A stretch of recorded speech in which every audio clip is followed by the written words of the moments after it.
Assalomu alaykum. Mana endi Adobe'ni o'rnatish va uni aktivatsiya qilishlikni ko'rib o'tamiz. Demak, Adobe'ni mana bu saytdan ko'chirib olsangiz bo'ladi. Demak, bu yerga kirsangiz, o'zi boshida turibdi. Agarda bu yerda bo'lmasa, mana bu yerda demak texnika va elektronika degan joyda bo'lishi kerak. Yo'q, programmalar, mana tepasida programmalar turibdi. O'sha yerda kirganingizda o'zi turibdi. Birinchisi Adobe Application Manager deb qo'ygan. O'shani misol davomini o'qishni bosishingiz bilan u programmaga olib kirib ketadi va bu programmani mana bu knopkani bosib ko'chirib olishimiz mumkin bo'ladi.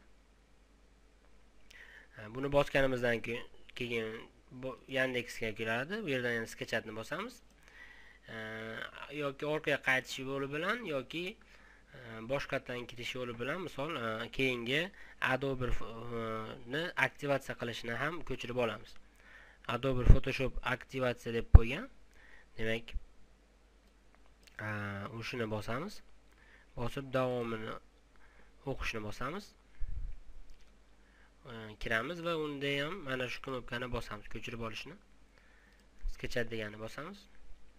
Demak, Adobe Managerimiz o'rnadi, ikkalasi ham o'rnadi. O'rnatish jarayoni oddiy, buni ko'rsatib o'tirishni ham kerak yo'q deb o'ylayman. Demak, o'rnatib bo'lganingizdan so'ng sizdan login va parol so'raydi. Mana bunday shaklda o'rnaydi. Demak, kirganimizdan so'ng agarda bu yerda mana shunday joy ochiladi, bu yerda sizga login parol so'raydi. Login parolimizni yozamiz.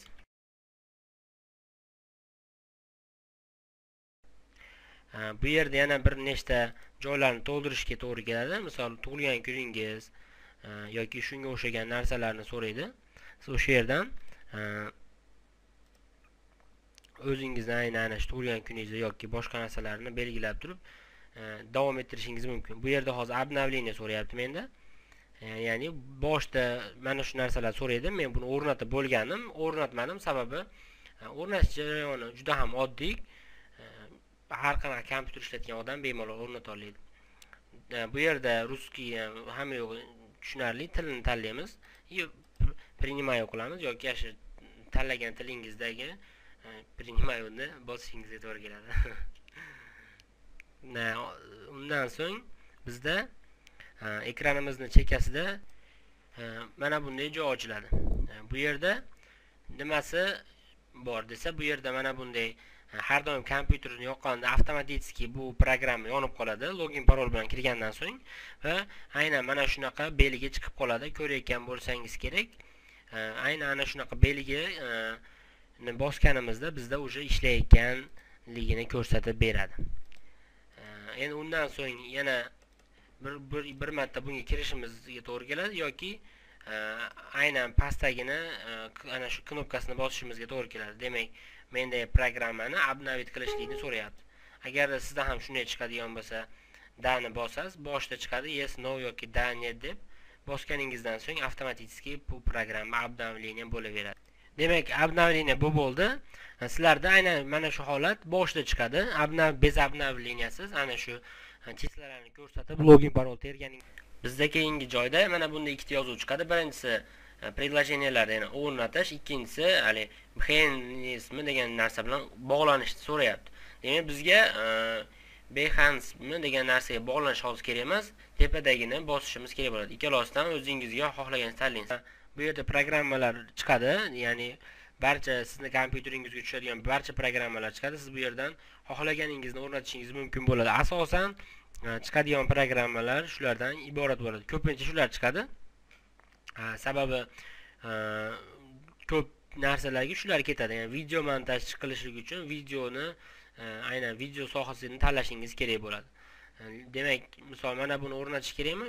Установитni bosasiz, u yerda ожидание deydi-da, mana bunaqa 100% to'lish kerak bo'ladi yoki mana bu to'lganidan so'ng keyin ingizga o'tishi mumkin. Buni atmana qildik, установитni bosib ko'ramiz. Bunday holatda keyingi programmani o'rnatishini ko'rishimiz mumkin bo'ladi. Demak, yana bizda nimalar qilsa bo'ladi? Hozir mana Photoshopni ochib ko'ramiz.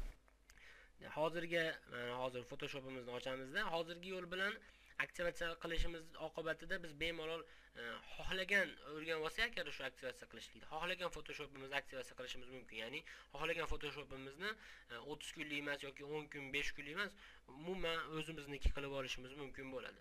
Demak, bu versiya tanlamaydi. Hozirgi yo'l bilan qilsak, ana shu sketchat qilib oluvdik sizlar bilan sal avval. Shuni ochamizda Amblade deb nomlanadi bunimiz. Buni buni ko'chirib olgan narsamiz WinRAR shaklida. Uni ochganimizda 32-64 ligi bor. Biz hozir 32 ligini ochdik, sababi o kompyuterim 32 lik. Bu yoqdan SDS'ning ichidan ana shu Adobe degan faylni ochishimiz kerak bo'ladi. Adobe Photoshop degan narsa bor uning ichida va uni Adobe Photoshop degan faylni ochamizda u yerga mana bu nomni yozamiz. Endi biz ana shu amblade.dl degan narsamizni topib boshqa yoqqa ko'chirib qo'yamiz. Udalit qilib olsak ham bo'ladi hozirgi holatda, lekin udalit qilmaganimiz yaxshi. Sababi agarda biron narsa netor ketsa, yana buni ko'chirib olganimizni udalit qilib, yangi ana shu eskisini qaytarib qo'yishimizga to'g'ri keladi. Hozirgi holatda rабочий stolga tashab qo'yamiz va ko'chirib olgan aktivatsiyamizni bu yoqqa qo'yamiz. Endi buning uchun bitta orqaga qaytamiz. Mana hozirgidaqa. Endi yangi ko'chirib olgan narsamizni bu yoqqa tashlaymiz. Mana bu hozir rабочий stolimizdagi, bunga tegmaymiz.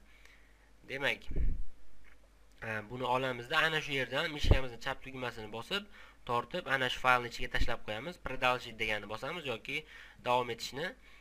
Undan so'ng загрузка bo'ladi va mana ko'chganini ko'rsatyapti. Demak, yana Photoshopga kirib ko'ramiz. Mana Photoshopimiz ishladi. Demak, bu yerda hech qanday kod so'ramayapti. Bu degani 100% aktivatsiyasi to'liq bo'ldi degani. Buni o'rnatganingizdan so'ng sizdan hech ham kod so'ramaydi. Bunga aniq javob beraman. Xohlagan Photoshopingizda buni sinab ko'rishingiz mumkin bo'ladi. E'tiboringiz uchun kattakon rahmat.